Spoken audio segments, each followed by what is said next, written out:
नित्य नियम कर्म के बारे में श्री कपिल भगवान बता रहे हैं। ज़्यादा तो नहीं, क्योंकि हर व्यक्ति का नित्य नियम कर्म की पद्धति अलग अलग होती है संप्रदाय के अनुसार, गुरु के अनुसार, लेकिन फिर भी थोड़ा सा हम सबको ये जानना आवश्यक है कि हमको प्रातःकाल उठ करके कैसे अपने दिन की शुरुआत करनी चाहिए, घर में कैसे पूजा करनी चाहिए, क्या खाना चाहिए। इन सब विषयों पर चर्चा करते हुए कहते हैं श्री कपिल भगवान, हर व्यक्ति जब सुबह जागता है, मैंने कल भी कहा था कि जब आप सुबह प्रातःकाल जागें तो सुबह उठ करके एक बार भगवान को अवश्य उनको स्मरण करें, उनको याद करें।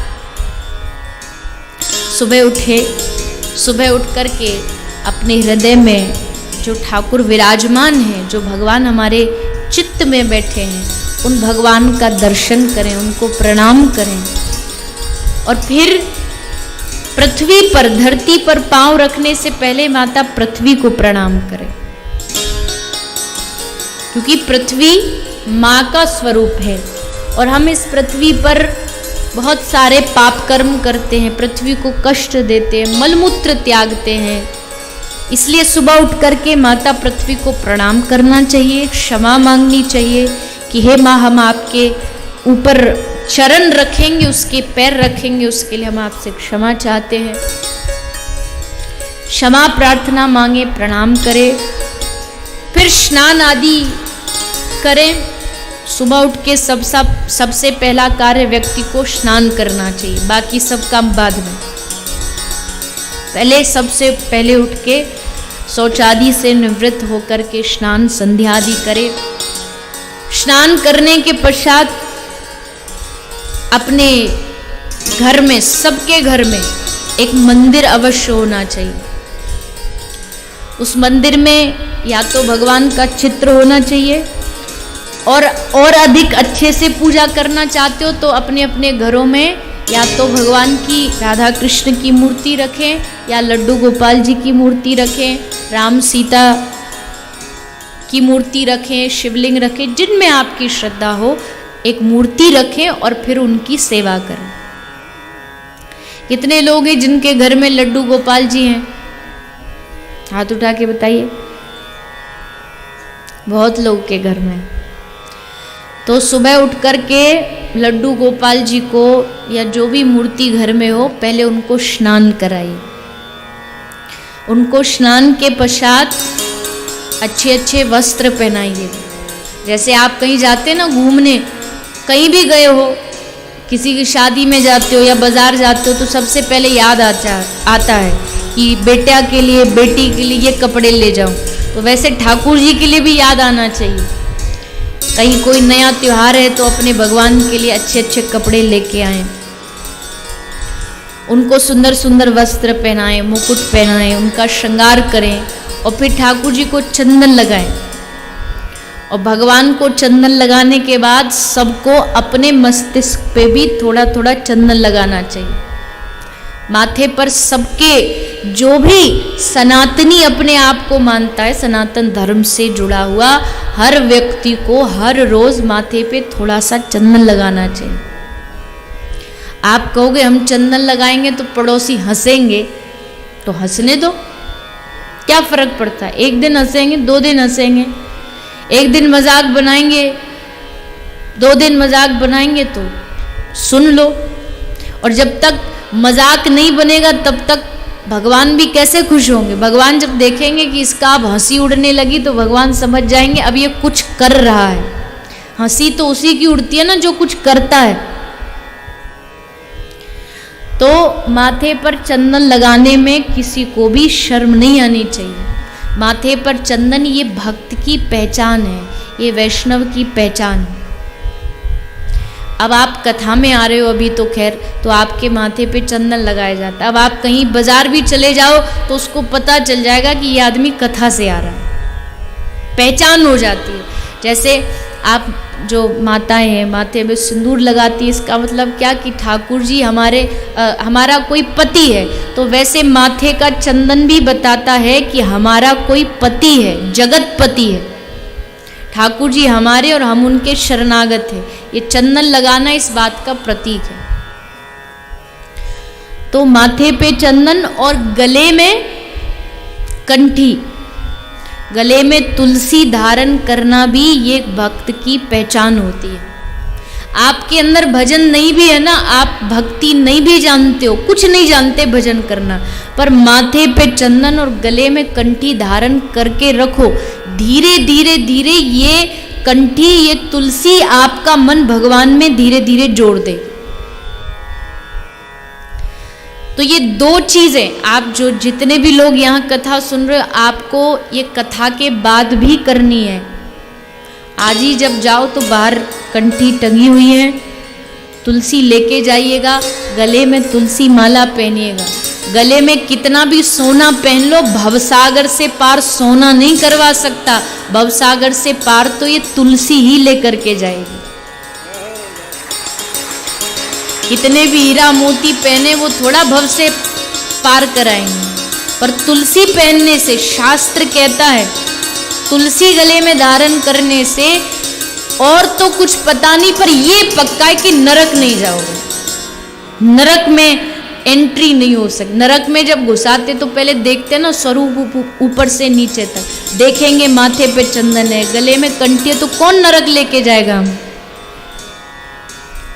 तो गले में मैं चाहती हूँ आप सब जितने भी आप लोग श्रोता हैं, कल से अधिक लोगों के गले में कंठी दिखनी चाहिए। अब इसमें गांव में क्या होता है, माताओं को थोड़ा सा भ्रमित कर दिया जाता है, थोड़ा बहका दिया जाता है। अरे सौभाग्यवती महिलाएं, विवाहित महिलाएं कंठी नहीं पहनती, ये नहीं होता, वो नहीं होता, और मैयाएं बड़ी जल्दी मान लेती। अरे किस शास्त्र में लिखा है कि विवाहित महिला कंठी नहीं पहन सकती? विवाहित महिला हनुमान जी का भजन नहीं कर सकती, ये नहीं कर सकती, एकादशी नहीं कर सकती, न जाने क्या क्या नियम हम बना देते, पर ये शास्त्र में कहीं नहीं लिखा। ये बस मन गढ़ंत बातें जो सब आपस में ही हम चलाते हैं और बेकार में उनको मानते हैं। कोई पाप नहीं लगने वाला, कोई अशुद्धता नहीं होने वाली, जबकि गले में कंठी पहनने से पूरा शरीर शुद्ध हो जाता है। इतनी पवित्र होती है तुलसी। तो गले में कंठी पहनेंगे, माथे पर चंदन लगाएंगे, ये दो चीज आप सबको करनी है। सुबह उठ के चंदन लगाएं, उसके बाद भगवान की आरती करें। आरती करने के बाद भगवान को भोग लगाना चाहिए। जैसे आपने अभी बताया सबके घर लड्डू गोपाल जी हैं, तो सबको अपने लड्डू गोपाल जी का रोज भोग लगाना चाहिए। क्या भोग लगाना चाहिए? जो आप घर में भोजन बनाते हो वो भोग लगाना चाहिए। अब भोग किस चीज का लग सकता है, वैसा भोजन घर में बनाइए। सात्विक भोजन बनाइए। आप जो भी भोजन प्रसाद अपने घर में बनाते हैं, चावल दाल रोटी सब्जी, उसको खाने से पहले एक तो पहली रोटी गाय को समर्पित करिए, और बाकी घर का जब भोजन बने तो उसको भगवान को भोग लगाएं, फिर घर वालों को परोसें। अब भोग लगाने के लिए थोड़ा सा बस ये ध्यान रखना चाहिए कि उसमें प्याज लहसुन ना हो, क्योंकि वो भगवान को अर्पित नहीं होता है। प्रयास करें कि आप भी थोड़ा थोड़ा अगर इससे दूर रहेंगे तो आप तामसिक आहार से दूर रह सकते हैं। और भोजन जो भी उसमें तुलसी पत्र डाल के, तुलसी का पत्ता डाल के भगवान को भोग समर्पित करें। एक सबके घर के आंगन में तुलसी होनी चाहिए। भक्त के घर की पहचान ही यही है कि उसके आंगन में तुलसी रहती है। जब विभीषण गए लंका, हनुमान जी गए लंका में जलाने के लिए, तो उन्होंने केवल विभीषण का घर नहीं जलाया। क्यों? क्योंकि आंगन में तुलसी थी। तो समझ गए कि ये कोई भगवान का भक्त है, इसलिए उसका घर नहीं जलाया। तो आंगन में सबके तुलसी होनी चाहिए। आंगन में तुलसी का होना ये एक भक्त की पहचान है। पहले जब कोई, पहले के जमाने में घर जाते थे ना, तो सबके घर के आंगन में बड़ी बड़ी तुलसी का बिरवा होता था, और दरवाजे पर लिखा होता था अतिथि देवो भव, या स्वागतम, या जो भी आजकल किसी के घर जाओ तो दरवाजे पे लिखा होता कुत्ते से सावधान, घर के आंगन में बंधा होता कुत्ता, और उससे पहचान का अर्थ क्या होता है? मैं कोई ऐसा नहीं कि घर में आंगन में हमने गायों को तो निकाल दिया, गायों को तो अपने घरों से निकाल दिया और कुत्तों को घर में पालते हैं। अब लोग कहेंगे नहीं हम तो उनसे प्रेम करते हैं, हमको तो कहते हैं हर जीव में दया होनी चाहिए, सबके प्रति दया होनी चाहिए। जब सबके प्रति दया होनी चाहिए तो आपका जो खुद घर में रखते हो उससे तो इतना प्रेम करते हो, और बाहर कोई पशु ठंड में मर जाए उसकी तरफ ध्यान भी नहीं देते, तो ये कैसा पशु प्रेम हो सकता है? या तो आप सबसे ही प्रेम करेंगे या फिर आप किसी से नहीं करेंगे। ये प्रेम का विधान है। तो भक्त के घर की पहचान है कि उसके आंगन में तुलसी होगी और उसके घर में एक सुंदर सा मंदिर होगा। ये बातें मैं आपको इसलिए बता रही हूं क्योंकि मुझे ऐसा लगता है कि आप सब कथा में आए हो तो यहाँ से कुछ चीजें ऐसी होनी चाहिए जो आप अपने जीवन में कथा के बाद भी बना करके रखें। कथा के बाद भी आप उन बातों को अपना सकें, उनको अपने जीवन में स्थान दे सकें।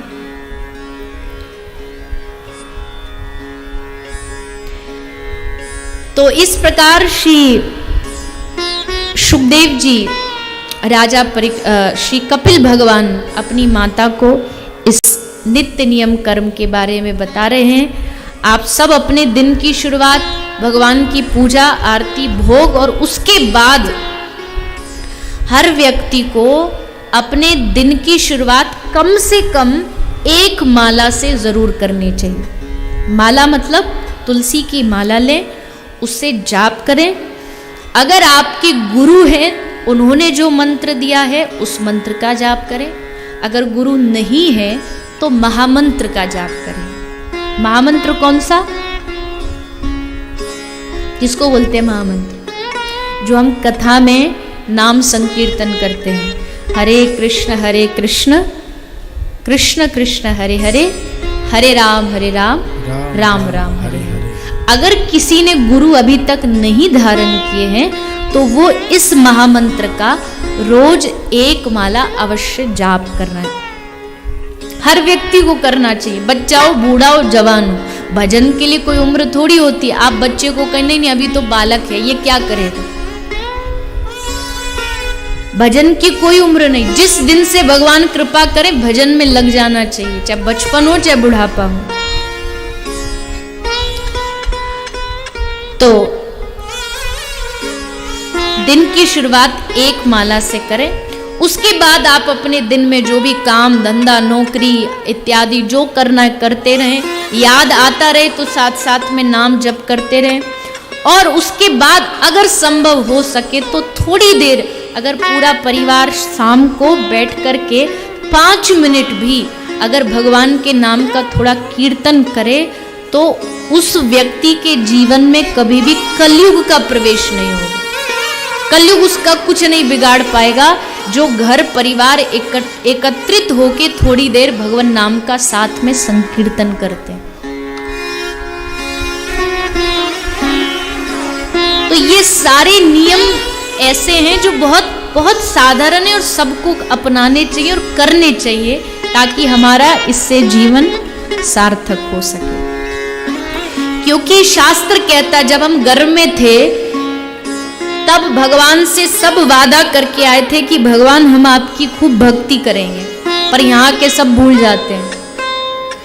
तो उस वादे को याद रखना है हमें और भगवान का नाम स्मरण हमें करते रहना है। ये सारी चीजें छोटी छोटी अपने जीवन में अवश्य अपनानी है।